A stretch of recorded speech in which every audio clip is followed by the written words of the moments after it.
Hey, it's Dave Asprey with Bulletproof Executive Radio.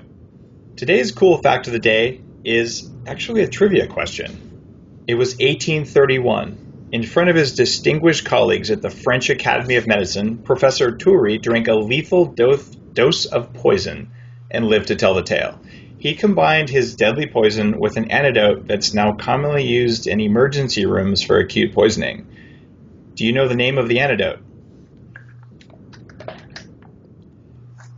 Before we get going, the podcast videos recently got added to the iTunes video channel. So if you are enjoying this in your car or on your iPhone or something, check out the video. And if you would do me the favor of leaving a review, it'll help more people find it.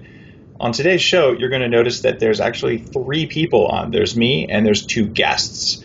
Those guests would be Richard Nikoley and Tim Steele. We're going to be talking about poop. Guys, welcome to the show. Great intro, Dave. So let me give you guys a better intro than that.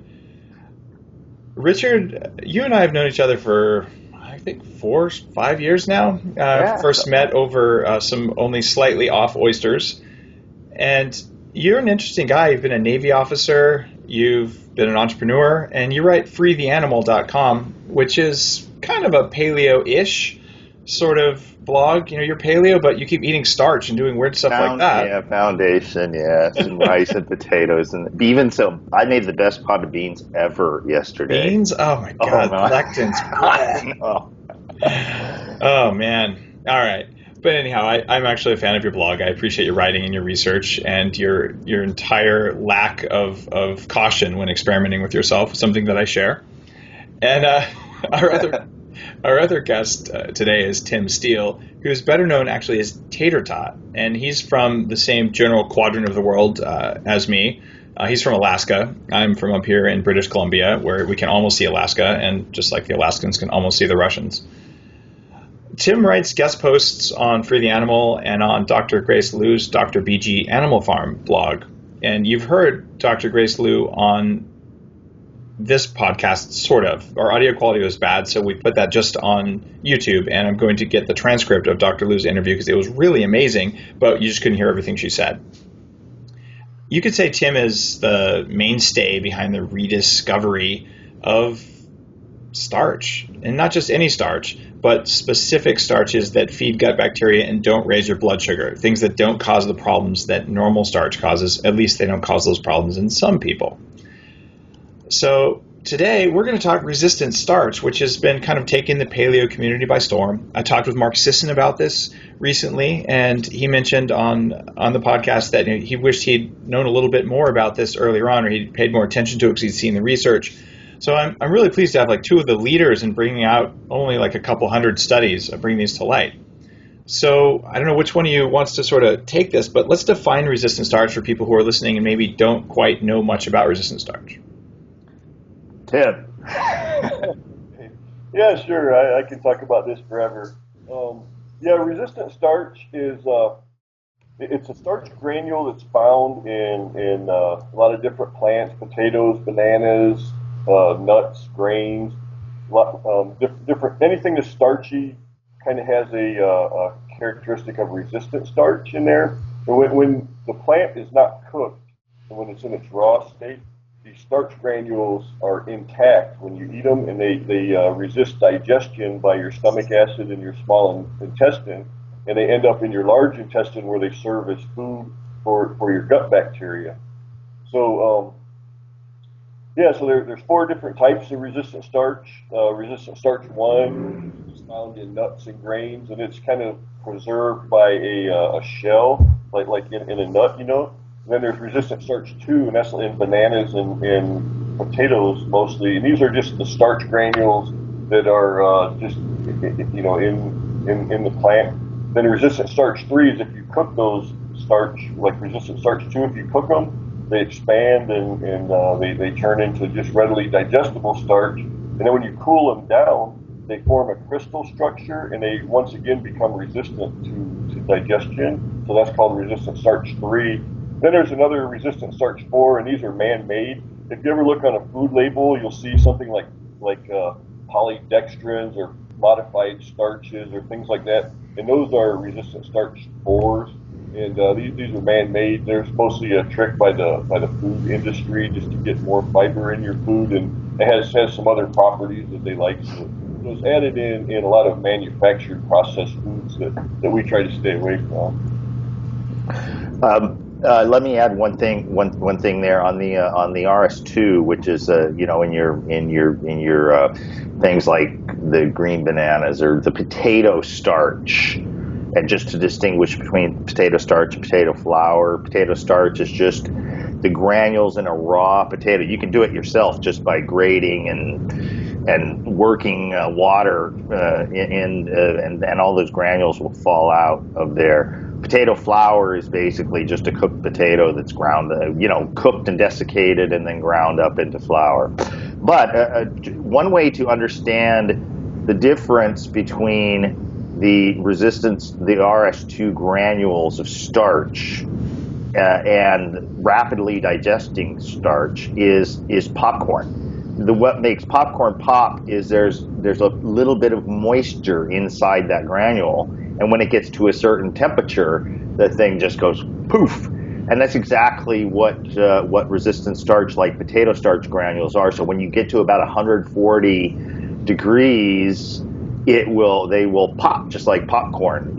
One thing you can do is take a teaspoon, rounded teaspoon, stir it up in some water, and you'll see it sinks to the bottom like a non-Newtonian fluid. It's like clay. It's really, if you stir it up, pop it in the microwave for a minute, it comes out and you basically have hair gel. So that's so those things have all popped at that point, and that's why it makes a good thickener for sauces. So you do a little slurry and dump it in there when it's boiling, and that's what happens. Those little things pop, but that hair gel kind of thing is all dispersed, and so you get a thickening for a sauce. It's one of the better sauce thickeners, actually. It works better than cornstarch. And this is which one? RS2? Well, I'm talking specifically of potato starch, but that's basically why you can't cook RS2 and retain. Well, some of the foods do retain a small portion, but then once it's cooked, as Tim said, it will, and you cool it down. These things kind of recrystallize. It's not the same granule. It's more of a tight crystal structure that has the same effect. It resists digestion, and there's actually, I believe, Tim, there's actually different bacteria that like the RS3. So it's kind of a good thing to get both the RS2 and the RS3. RS2 and RS3 so retrograded. In the course of creating the Bulletproof diet, which admittedly now I think paleo and some of my recommendations are coming closer and closer together when you get guys like Chris Kresser coming out saying you have to modify this and you can add this, and I love just the direction that thinking's going. But the learning that I got out of this is that all proteins don't affect the body the same way. There's a difference between soy protein, egg protein, and collagen protein. They're just different substances. And just the fact they're all protein, so is spider venom. But okay, yes, yeah. So, and then you look at sugars. Like there's different sugars. Fructose behaves differently in the liver than say sucrose or glucose. And same thing for fats. Butyric acid, MCT, saturated fat, and corn oil are just different animals. And the fact that they're all fats doesn't really matter because they do different things. I've been, for a long time, since I lost 100 pounds, relatively suspicious on the starch side of things. I'm fine with some white rice and all, but I know that people tend to get fat. And admittedly, I've had a terrible history from a digestion perspective because I was on antibiotics just about every month for 15 years because I had chronic sinusitis that just wouldn't go away. So they just kept putting me on antibiotics over and over and over as a kid, and strep throat as well. So my gut biome is probably as bad as it gets, at least it was. And I managed to, after $50,000 worth of probiotics, I was actually on one of the ones that we're going to talk about today for two and a half years in the late 2000s without a lot of results. And I played with some starches, but I always did terrible starches because I didn't understand these different types, not only of starches, but of resistant starches. So I think you guys are bringing something that's worth understanding to light. And in the new Bulletproof Diet book that comes out December 2nd, I'm actually giving you credit for, hey, these guys have talked about all the science that everyone ignored. So I appreciate you've done it. What was the last I heard? There's roughly, I think, about 50 different kinds of starch structures, and RS1, RS2, RS3 are the three types that are resistant to digestion in humans. Now, but as far as how each of those other 47 or so that are digested by us, how they actually play in that digestion, how fast they're digested or whatever, is something I don't know. But I would speculate that there's just like with different proteins and just like with different amino acids, there's got to be, different fatty acids, there's got to be different, perhaps different things that go on there. Sugars as well. It's fascinating because it used to be very difficult to get a good view of what's going on in the gut. So there's a company called Biome. I had them at the first biohacking conference about a year and a half ago, and they were promising to sequence the human gut biome, and I haven't got my results back, but I've sure been waiting for a while. And there's the American Gut Project, which I believe both of you have done, right? We're looking at the species there. Tim, you've done it. Richard, have you? I have not, no. Okay, so it's on my to-do list, but I haven't done that one either because I kept expecting my Biome results. And I've done some other analytics work, the doctor's data, comprehensive stool analysis kind of thing, where you poop in a tray for 3 days and all that. Because I worked on fixing my gut a long time ago, and when I got the Bulletproof Diet thing down, I stopped farting. I stopped having all of these problems that really were significant for me. And it's been working for a very long time, but I'm always intrigued. So I read your blog, Richard, Tim, I saw your crazy comments on there. I went out and I got my plantain flour, my potato starch, and this is kind of embarrassing to admit, but okay. I know that I'm one of the people who doesn't do well on potatoes. So they tend to cause joint pain, and I don't respond well to nightshades. So one of the comments said, well, you could just use it rectally, and my plantain flour hadn't arrived yet. So I actually used some potato starch through the exit entrance there, and it was it did seem to have some effects on stool consistency and whatever, positive effects. But I don't really have big problems there anyway. So okay, there's more bulk than there was before, and I started using the plantain flour, and I started getting pretty foul gas. I just don't have gas anymore on the Bulletproof Diet. So I'm this isn't a good sign, but it could be an adjustment period.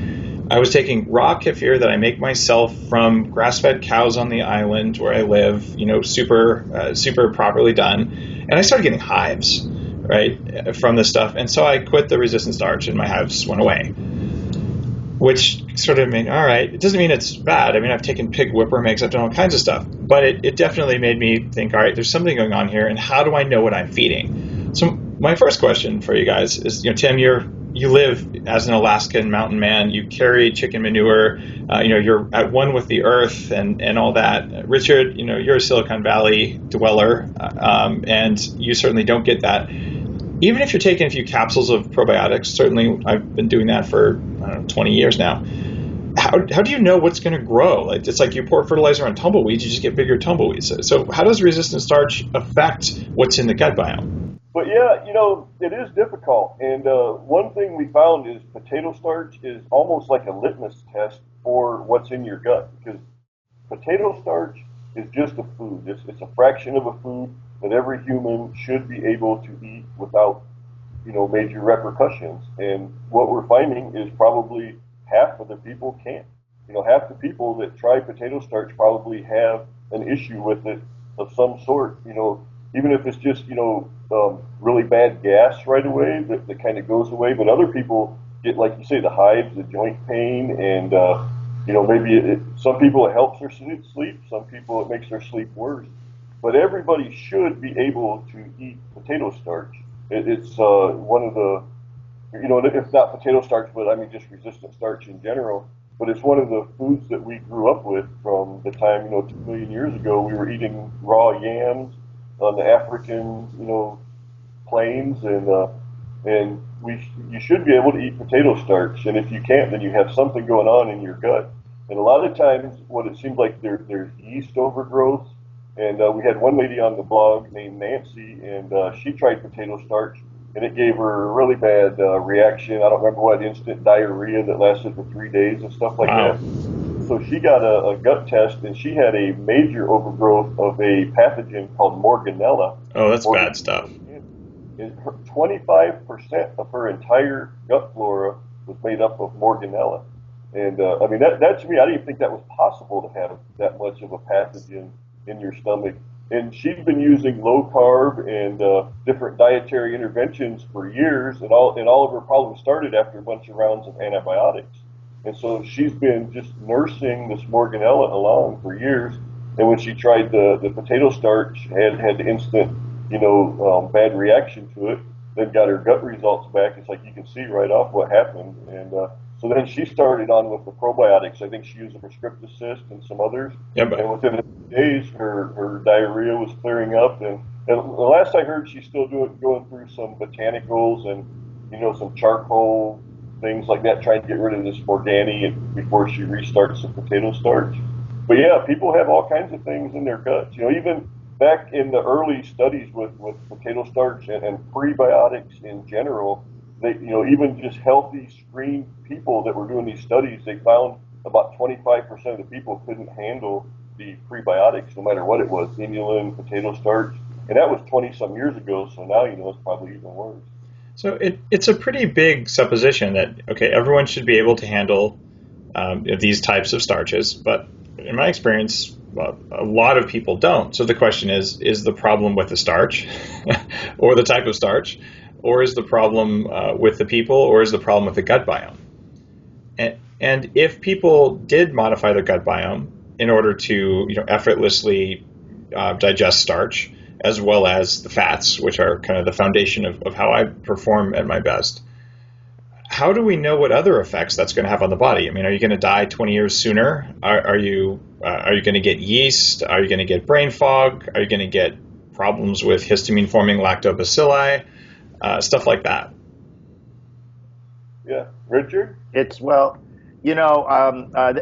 there's always there's always the counter argument to all of this stuff that we do, that people live on average longer than ever. Sure. But of course we know that living longer isn't you want to live well as long as you possibly can, and we've gotten to the point where we can prolong someone's life 20 years, but in a lot of cases it's not much of a life.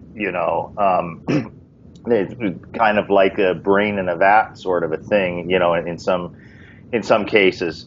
I mean, if everybody gets this healthy gut, does it mean that we kick out at 50 instead of? But I think that all I can go by is what I've seen in myself and what I've seen in others, and I have had sinus allergies all of my life, and I was one of these ones at the first with the potato starch, and I was doing potato starch, green plantain flour, green banana flour, even a little tapioca starch, FOS inulin, that sort of thing. I'm basically the only negative I had was the gas, which could just be so hilarious sometimes. It was like beyond. It's like, this is just too funny. But what happened was, a lot of people, they get in this mode of like, okay, I have to take it every day. But what I've always done pretty much is, number one, I vary the dose. I never take the same dose. I may take 1 teaspoon one day and 5 tablespoons the next. And then one day I'll take nothing. And then every once in a while I'll go 3 days without nothing, right? Just kind of more modeling like a food kind of thing, instead of like just pounding it. So all, the gas resolved, and I had the great dreams. I felt good, all of these positive benefits. But then once I finally broke down and decided to take the 3 soil-based probiotics that Dr. Grace had recommended, the Primal Defense Ultra, the AOR Probiotic 3, and the Prescriptive Assist. Those are the same 3 I've been using like for 10 years. Yeah. Right? And once I did that along with the resistant starch in the various forms, I couldn't believe it that within 3 days I was, I have always had to carry around, a paper towel to blow my nose. And I still do. But it's like literally 80 to 90% less. And when I sleep at night, I can breathe through my nose because I've always, I wake up in the middle of the night with dry mouth because my nose is clogged, Wow. And that is reduced by so much. So my point is that I think people need to just play around with this thing. I said to someone this morning in a comment on my blog, I said, from my perspective, about 80% of the people don't have any problems with potato starch or resistant starch in general, and they see some benefits. The farting aside, because that typically resolves for most people in time. And then there's 20% where it either doesn't appear to do anything for them, or they get some sort of adverse thing. Then you add in the probiotics in combination with it. I think that 20% you get more like half to maybe a few more of those, and even with the 80%, like myself, can see more improvement than they were getting by adding the probiotics. But then you're going to have that 5 to 10% who just it's not going to work, and you're probably looking fecal transplant, or something like that with some people that their guts are just so jacked that there's no coming back. I think in some years we're going to see fecal transplant tourism. These people will start going to Tanzania to get a fecal transplant from a Hadza who's never been exposed to antibiotics, any pesticides or toxins or anything like that. It's funny. Natron makes a probiotic that was cultured from the vagina of a woman in 1972 who had never taken antibiotics. Uh-huh. And so I tried making sauerkraut with that. And that sauerkraut must have been the highest histamine sauerkraut I've ever had. I'd eat a cup of that stuff, and I was just completely I felt like crap after I'd eat it for 3 days of brain fog. It was really bad. Yeah. And so it's kind of funny. I've also thought for years, knowing that I've been on antibiotics for a good portion of my life, that fecal transplant's a great idea. So I thought about posting on Craigslist. How do you find someone? Hey, can I have some of your poop? It's such an awkward thing, and plus you don't know what you're getting, right? So you might also pick up a parasite. You can get all sorts of weird stuff. So I'm not certain what the future that's going to look like, but I hope it's a little bit more quantified. And the other question for you guys, that's part of that is, we evolved, and this is going back to the ancestral health side of things. We evolved eating certain substances on a regular basis. So what's in the world around you, that's what you eat. And now, I have Pizza Hut, Taco Bell, Chinese food, and we're eating stuff from Peru one day and somewhere else another day. And it seems like our gut biome would not change on a day-to-day basis. So you need to be eating at that Thai restaurant every day for a month for your gut bacteria to adjust themselves. What's the answer going to look like for people, not just resistant starch, but just for the gut biome in general, given our diet isn't conducive to feeding the bacteria the same way on a regular basis? Is there an answer, or do we need to just mix poop from 20 different places and take it as a capsule? Any thoughts? I don't expect you to know the answer. I just want to hear your thinking about it. I think the gut microbiome is pretty amazing, and I think it changes on a by-meal basis. It doesn't require weeks and weeks between different meals to adapt to different types of food. But there's only certain things that really get down to the large intestine that serve as food for all these different the microbes that are down there.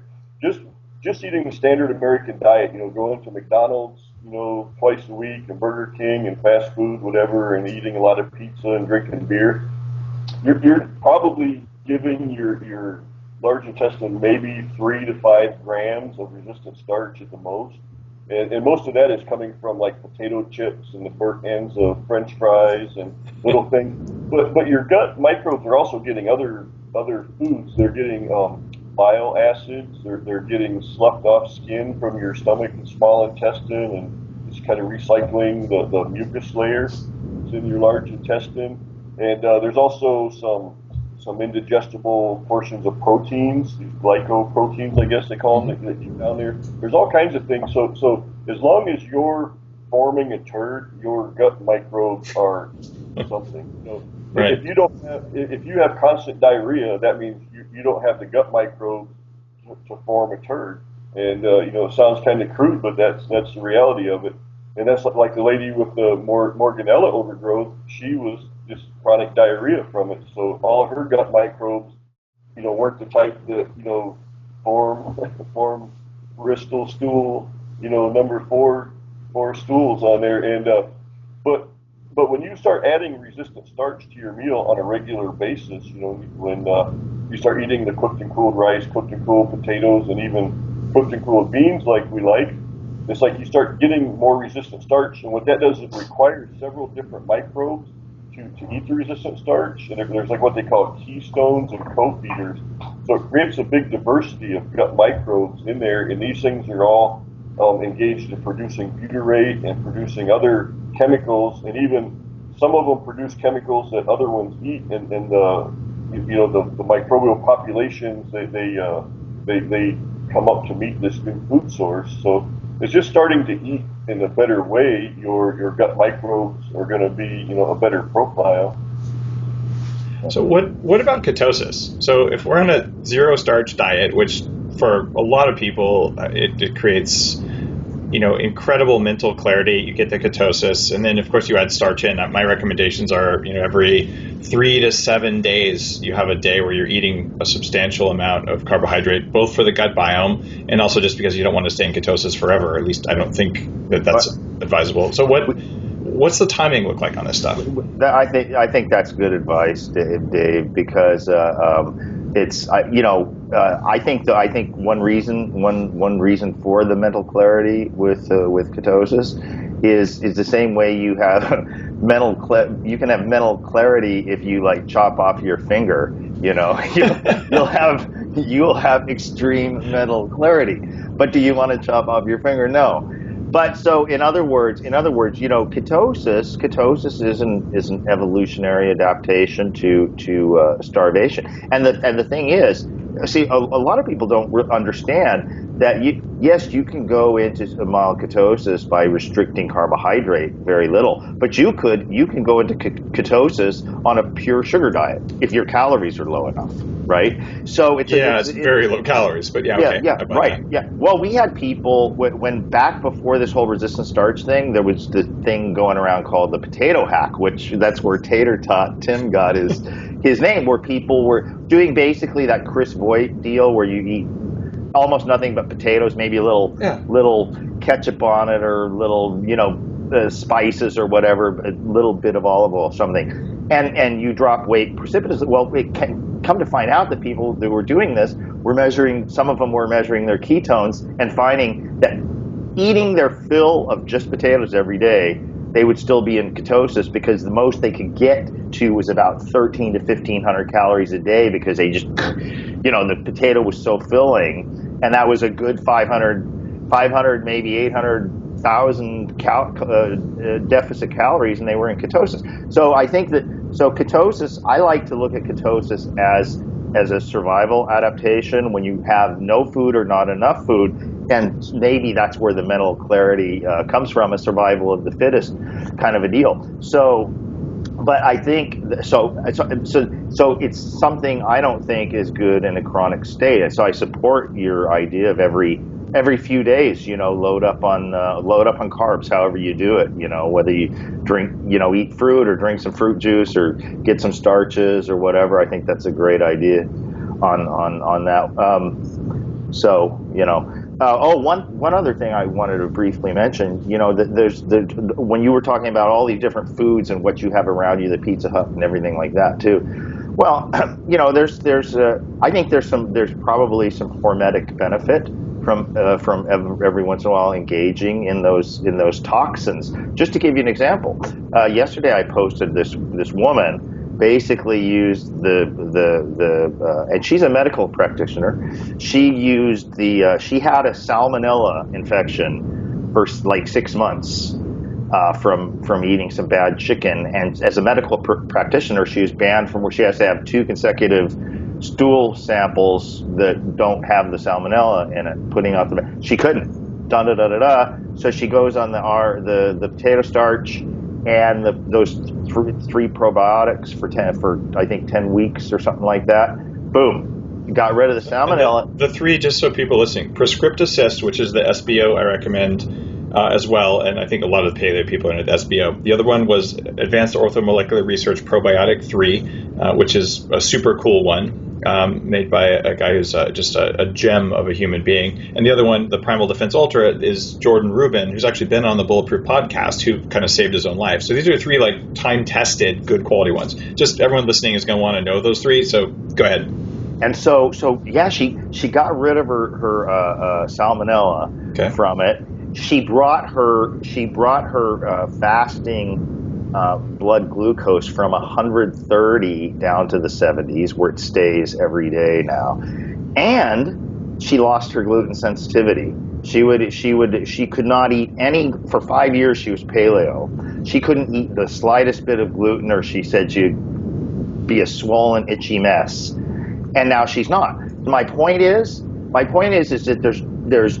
I guess I could say that my point is that there's 2 ways to approach the bulletproof idea, and that one is you can just eliminate everything that you're sensitive to, or another approach might be to figure out a way that you can tolerate it to the extent, not that you're eating it all the time, but that when you get it, it doesn't send you into a crazy thing because you're so pure that you can't tolerate any amount of it anymore. So I hope you get my point on that. I do get your point on that, and I mean, there's a reason that I've dropped so much money on so many different kinds of probiotics and other things, and I've done colon hydrotherapy and coffee enemas, and pretty much if it's been written about and it affects the gut biome at some point in the last 15 or so years, I've probably tried it, with the exception of a fecal transplant, and that wasn't because I wouldn't do it. It's because I don't know where to get good poop. Otherwise, I'd do that too. Like I've all right, if you're watching, Tim just raised his hand, which it was only slightly disturbing. But hey, FedEx me a nice one, would you? People were joking in my blog comments for a while that Mark Sisson needs to add another product to his health line, his own. He makes good stuff. Primal poop. I can see it. Primal poop. On the are you so pure you don't handle stuff? It's a rough thing because a lot of times you do want to go out to a restaurant, and people who get used to feeling like the laser focus, they're kind of like, I guess I could do it. And that's one of the reasons that I do the upgraded coconut charcoal, because if you're going to eat stuff, there's a question: are you getting toxins from the food? And certainly some foods you do get toxins directly from the food, and they do affect your brain. Even if you have a good gut biome, they still affect your brain. If you can bind some of the toxins preferentially using an adsorbent agent, okay, that makes good sense. By the way, that's the answer to the trivia question at the beginning, was activated charcoal. So that's one thing. And then, eating adequate fat changes your blood sugar response if you're eating a lot of sugar. So there's various hacks like that. At the end of the day, I haven't seen something that makes me believe like MSG. Oh, I should have like a dose of MSG once a month, so I'll be more resilient to MSG. Like I think those just don't have a place. So it's very fine grained, but there's a great argument that says don't be in too steady of a state. You should wobble, which is why I'm like, have a refeed day. But I do know that the people I work with and in my own experience, my refeed day is like Carl's Jr. and Coke and cheesecake or whatever. I'm going to take at least 4 days before I get like the laser focus and the brain that's always on and just the effortless kind of state that I'm used to living in. So what I'd love to see from the research you guys are doing, and certainly my own self-experiments with it right now, is if I can increase my resilience, I can make it easier to be in that state that I'm seeking on a daily basis. That would be an amazing gift, and I'd love to have more people feel that way more of the time, not just me. Is that your experience? I mean, what's your energy like when you're on a high RS diet versus on a clean diet where you feel great on the clean diet, or did you never have that? I don't know. Yeah, I don't know. I feel great with the high RS diet, and I've been doing it now for well over a year. And I'm kind of like you with the biohacking stuff. I like to get medical labs as much as I can, and I work in a hospital, so it's really easy for me to go to the lab and get blood drawn. Oh, and fun! I have two insurances, so I can kind of use one on one quarter and another on another quarter, where they like to do it twice a year. So I kind of got them all separated out, where if I want, I can get labs every 3 months and track my cholesterol and track a few other markers that I like to see. But yeah, my energy level is great. My cholesterol is great. All my every the standard labs that they track has been perfect. And my A1C dropped from, I think at one point it was up around 6, which is almost diabetic, but I was pre-diabetic, and now it's like 4.7, which is right at the very bottom of the normal range. So everything is just perfect as far as the labs.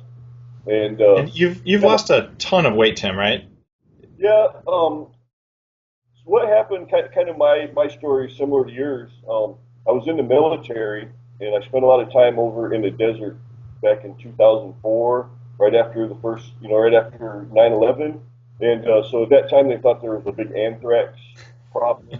So what they did to make us, bulletproof soldiers is they shot us full of Cipro. Lovely. And there was at one point for 5 months we went in, I think it was, and we got a Cipro booster. Ouch. For 5 months. And I mean, and during that time, I went from pretty healthy, and my digestion just tanked. I was having, heartburn and GERD. You couldn't even get, Pepto-Bismol at the little store they had there on the post we were at.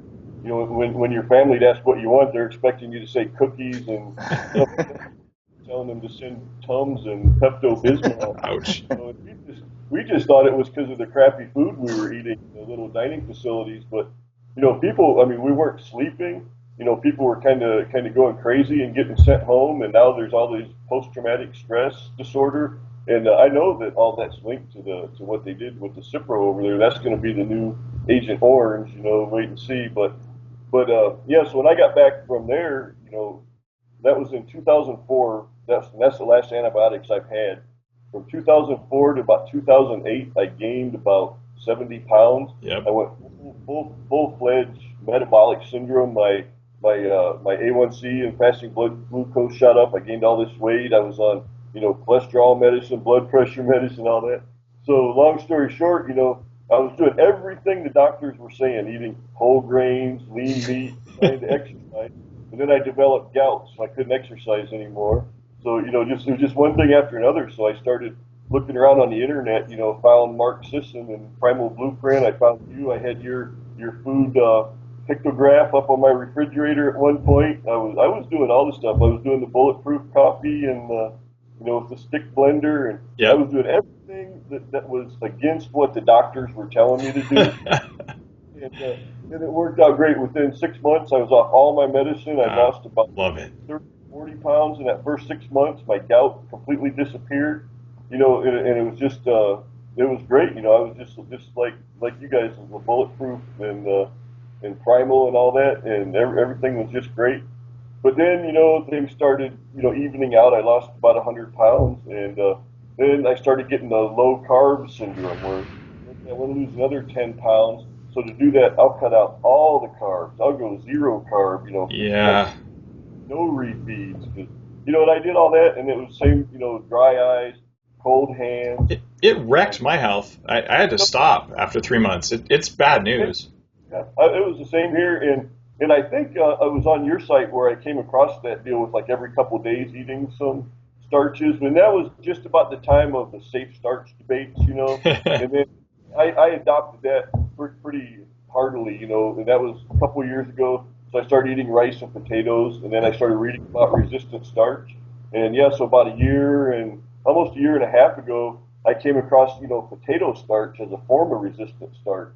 So I just started doing that, and I talked Richard into doing it, and Richard started it, and then we started blogging about it. But yeah, I would say, my energy levels have been great. My brain energy has been great, and then, my labs have all been great. So yeah, so I guess I'm talking a little bit too much. But. No, not at all. I think people are fascinated to hear this stuff, Tim, because you started monitoring, you looked at what works, you got somewhere, and part of the whole philosophy that I'm really setting out in the Bulletproof Diet book here is that, look, there's a bunch of suspect foods that are probably not serving you well. And you might want to just see how it feels to be clean for a little while, and then start adding stuff back in and see what it does, and maybe measure the results. Yeah. So there's even an app that looks at your heart rate. Like if you add something in that messed you up, your heart rate's going to tell you before you feel it, really. Right. So there's all kinds of cool hacks that we can do.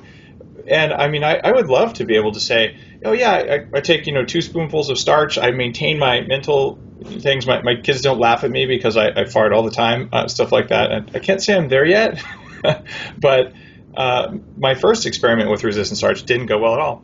This current one I'm in right now, I've been taking arabinogalactan, which feeds a specific species in the gut that allegedly makes you more resilient to aflatoxin, which is an interesting bulletproof skill to have.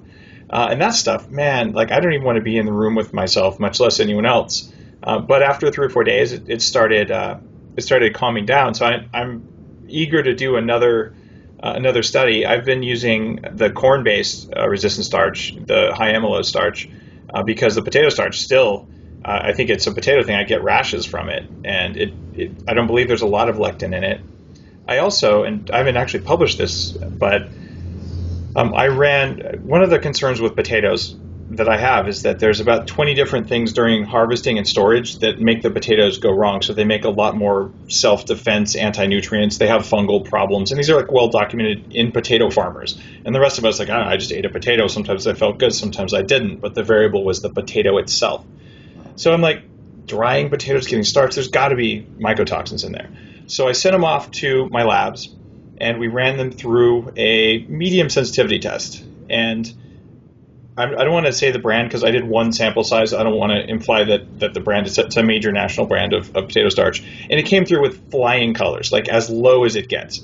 So I don't think there's a mycotoxin issue in it, but I can tell you I still get rashes from it, so maybe it's a lectin issue or maybe it's a gut biome issue. But for people who are listening to this, if you're going to experiment with this, check out the stuff that you guys have written on Free the Animal for sure. I mean, there's 900 comments now, Richard? There's now roughly 100 different posts that are tagged resistant starch, and it covers the board from stuff where Tim and I have dug up research, everything, every topic you can think of, and most of those posts have at least a couple hundred comments. One post has like 1,000 comments, so it's safe to say there's enough. If you started reading the Bible today and started reading all those posts and the comments, you probably finished the Bible first. It's huge at this point, and there's the one thing that's good about reading the comments is that you have it's mostly positive anecdotes, but there's plenty of negative anecdotes there too. But then there's also if you're able to look at it through time, you can come and say, so this person says this, and then later on, way down the thread, or maybe even on another thread, they're like, "Hey, I did this, and this helped, and so I'm on my way." And that's one of the things that got me convinced that most people need to get on the probiotics, the SPOs as well, because one woman was having the potato starch was giving her headaches, like migraines, like serious headaches. She took I think it was the Prescript Assist was the only one she took, and it was like, boom, the headache's gone. So there's it's so complex. What you're dealing with up to 1,000 different species with a genome that's 100 times our genome. our genome is 1% of everything that there is about us. So it is, when you say, is there a genetic component to obesity? Well, yeah, but it may be the 99% of the genes that is the big component to it, right? So, Tim, do you mind if I talk about what's in your gut specifically? Because I saw your labs. Grace shared them with permission, but can I talk about them on the air? Yeah. All right. So I looked at all of your different species, quite impressive. But the one that stood out that kind of made me sort of want to high five myself, although I actually don't do that when no one's watching, was that your lactobacilli count was relatively low compared to all of the other species you had. Did you notice that or have any thoughts about it? Yeah, and I did think that was strange. And prior to that test, I had been actually taking several probiotics with lactobacillus in them because of my American gut. I think the lactobacillus was non-existent. It was like down around, I don't even know if it was 0.01 or less. I don't even know if it even showed up on there. And I thought that was really strange because I eat a lot of fermented foods, a lot of sauerkraut, and I'm around, Pharm and stuff like that, so I should be full of this stuff. But I have a feeling that a lot of people that the lactobacillus just doesn't stick around, or it's in a kind of in a biofilm where it isn't in your feces, so it doesn't show up in the reports. But yeah, I wasn't worried about it at all because I think that everything that's going on in my guts is really healthy. Oh yeah. What is what's in a healthy gut. It actually supported a hypothesis that I've had for a while. I wrote a really popular post called why yogurt makes you fat and foggy. And some of the species of lactobacilli are histamine formers and they're peroxynitrite formers. So they'll take nitrates and make them toxic. Or sorry, those are nitrosamines, not peroxynitrite. But so they're nitrosamine formers. And even the big hoo-ha a while back about how red meat raises TMAO and causes, that's also a gut bacteria mediated thing. But those are mostly lactobacilli species. So some of the species that you can take cause negative changes in the gut, and they're alleged probiotics. And I know when I take those species, I get brain fog, and I can grow a muffin top like no one else. And it's lactobacilli mediated. I also know that when I drink Bulletproof coffee, the phenols in coffee, or when you eat blueberries or any of the brightly colored vegetables, you're feeding the bacteroides rather than feeding the firmicutes. And thin people have lots of bacteroides. You do, by the way, when you looked at yours, you have lots of those, and they have less firmicutes, which includes lactobacillus. I think some species of lactobacilli are fat people bacteria, and they make you slow, and they make you foggy, and they make you more susceptible to things. And there's probably some great species in there too, but when you clump all of them together, it's just like saying all starch is good or all starch is bad or all protein is good or bad. No, lactobacilli are fat people bacteria. Not all of them, but enough of them that I'm scared of them. I agree with you on that. Hey, you ever read up about Lactobacillus plantarum? Yeah, I was looking at what Grace was saying about that, and I certainly, it just in the years of research, I've taken a few plantarum ones. That's the Primal Defense Ultra contains plantarum, right? Yeah. And I was reading up on that, and one place where it's really heavily concentrated is decomposing feathers. So like chickens, if you raise chickens and stuff, they have a lot of it on there, and they add composted feathers to like cow food, and that makes the Lactobacillus plantarum grow in the food to give the microbes in there. Mm-hmm. So we were thinking about this. So like, remember everybody used to use old feather pillows. Yeah. So it seems like at night, you're sleeping on this feather pillow, you're slobbering on it. A fermented feather pillow. Sounds like another product. Maybe you can get Mark Sisson to sell it along with his poop. Bulletproof product for you. One thing, and I want some royalties on that one. But go to any of your Google or any search engine, type in Lactobacillus plantarum and BDNF, and I know you know what that is. Oh, absolutely. Yeah, and there's a strong connection between the L. plantarum and BDNF, which is brain-derived neurotrophic factor. Neurotrophic factor, yeah. And so the L. plantarum actually increases the BDNF in every animal that they study it in. Wow. I mean, connection there with, anxiety, depression, Alzheimer's, inflammaging, so old people, give them a feather pillow, tell them to slobber on it. And, I'm thinking that there's something to that, because that's another thing that's disappeared from our life is feathers. It's like everybody used to use feather pillows, feather mattresses, and that. And they brought them into the house, and these things are a natural sink for L. plantarum. And there's another one, if you give a second, but there's another one called Bacillus licheniformis, and that's another feather degrader. Now L. plantarum is an antihistamine, right? It's histamine degrading. The Bacillus licheniformis is histamine producing, but the licheniformis only grows on white feathers. And the people who know this is the people who raise birds, like parrots and stuff like that. That's where you learn all this stuff. But so you have this histamine producing growing on white feathers. You have the antihistamine growing on all the feathers, the decomposing feathers. But when you think about now chicken factories, right? They're raising chickens. What are all those chickens? They're white. It's like, so we've bred these super histamine producing feathers. So it's not enough to pay attention to A1 and A2 casein. You have to know the color of the feathers of the chicken that made your eggs, or it's just really not as bulletproof as you could be.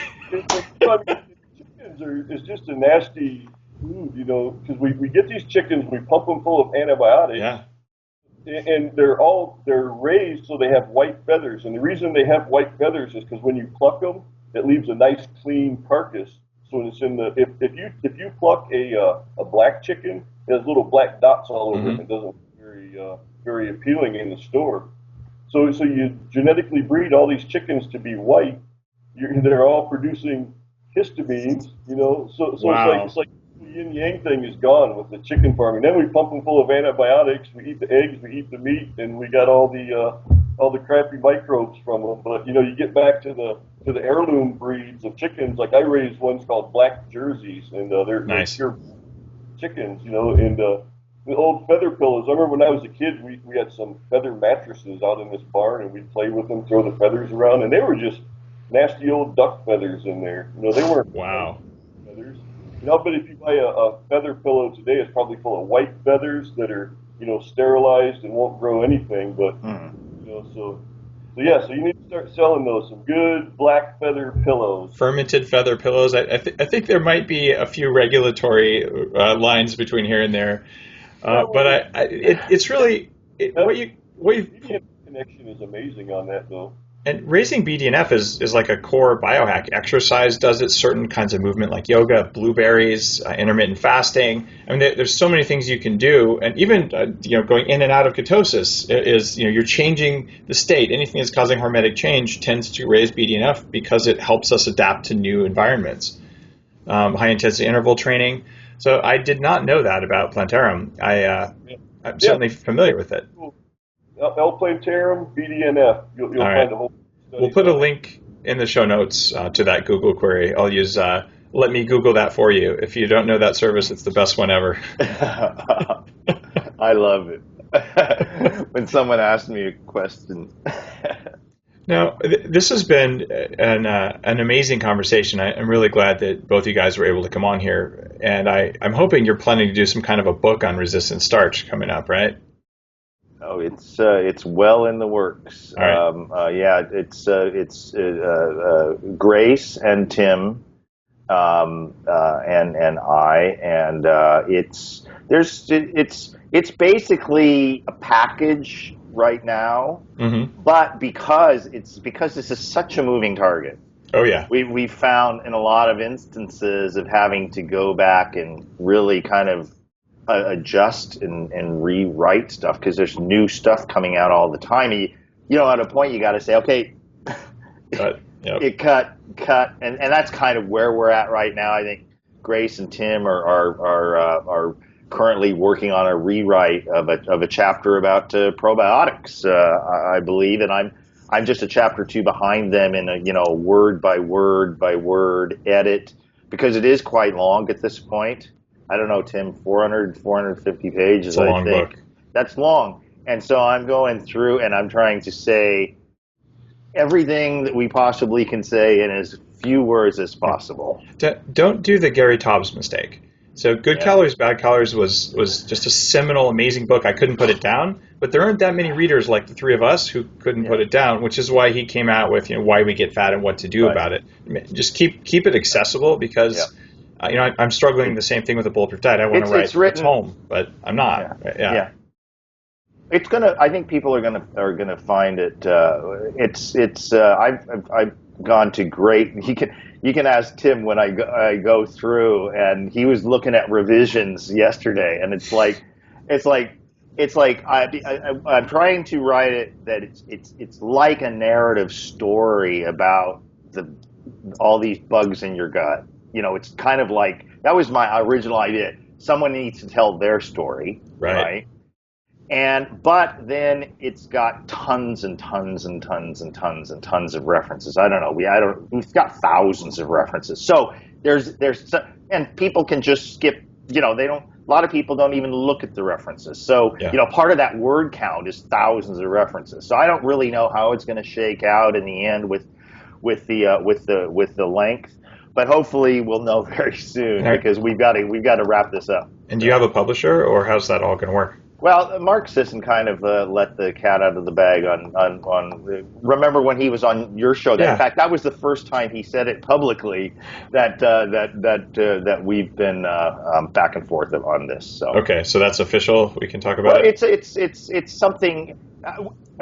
Mark's attitude, and I agree with him, is that it doesn't serve to do, because I write about resistant starch, and Tim does, and Grace does, and everything.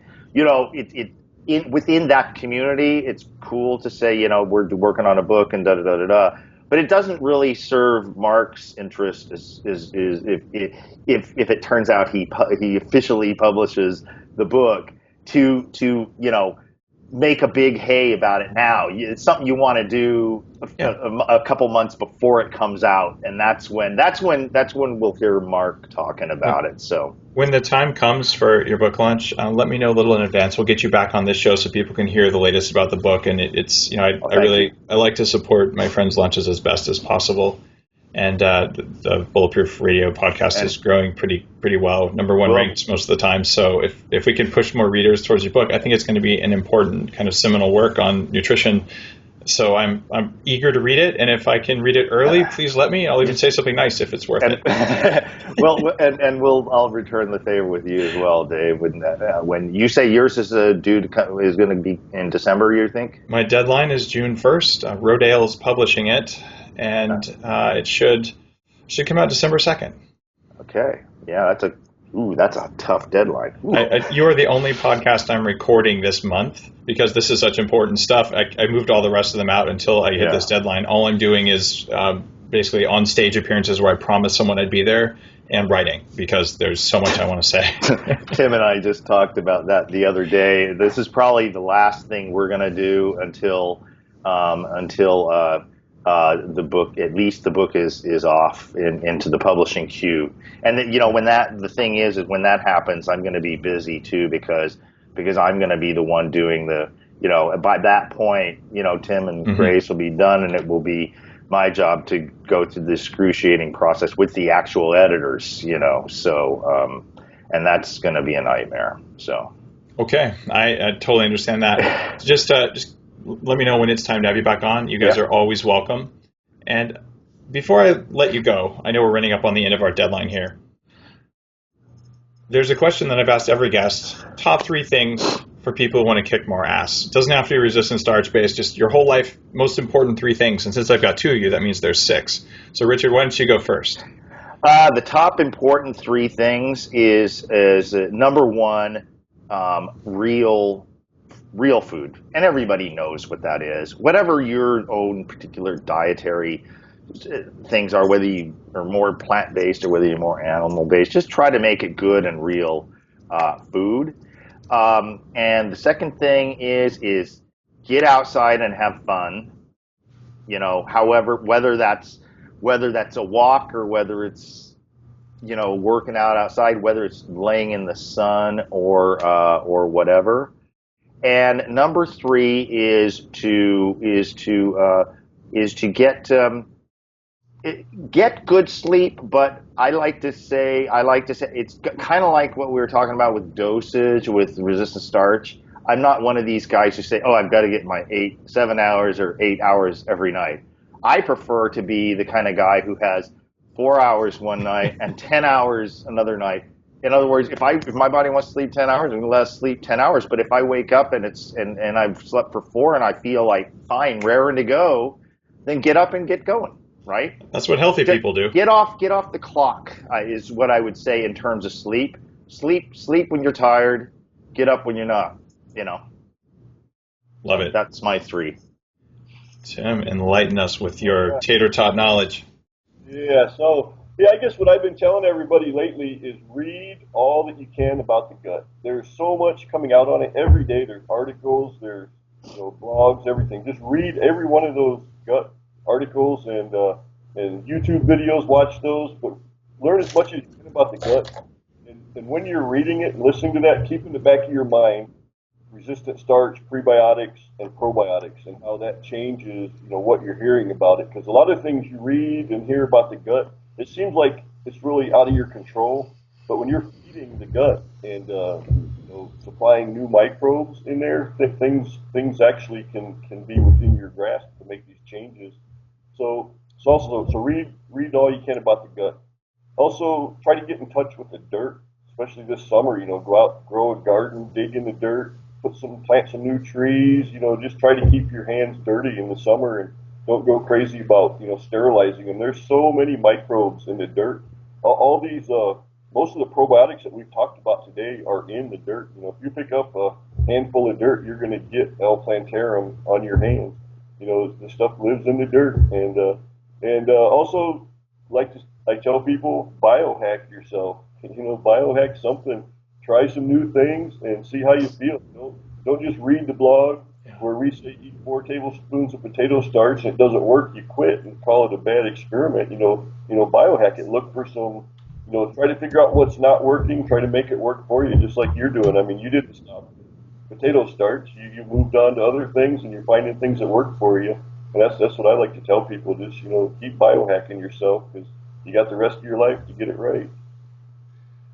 Love it, guys. Thanks for being on here. Let's see.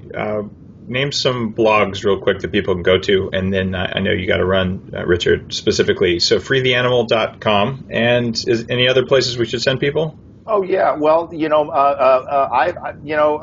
Jaminet, Perfect Health Diet. Oh yeah, good resource. Great guy. Is one, and he's pretty, of course, supportive of starches and resistant starch.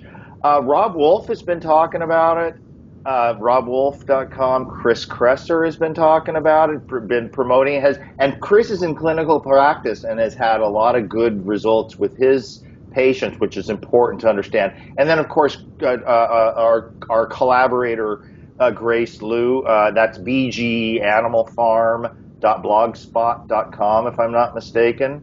And those are that's where a lot of this action is on resistant starch. Oh, and Mark Sisson, Mark's Daily Apple. He finally came out and did a definitive guide. And when Mark Sisson does a definitive guide, that means he has been convinced that there is something big and important about this. So, there's not tons of definitive guides. It has to be something that he considers real worthy to do that.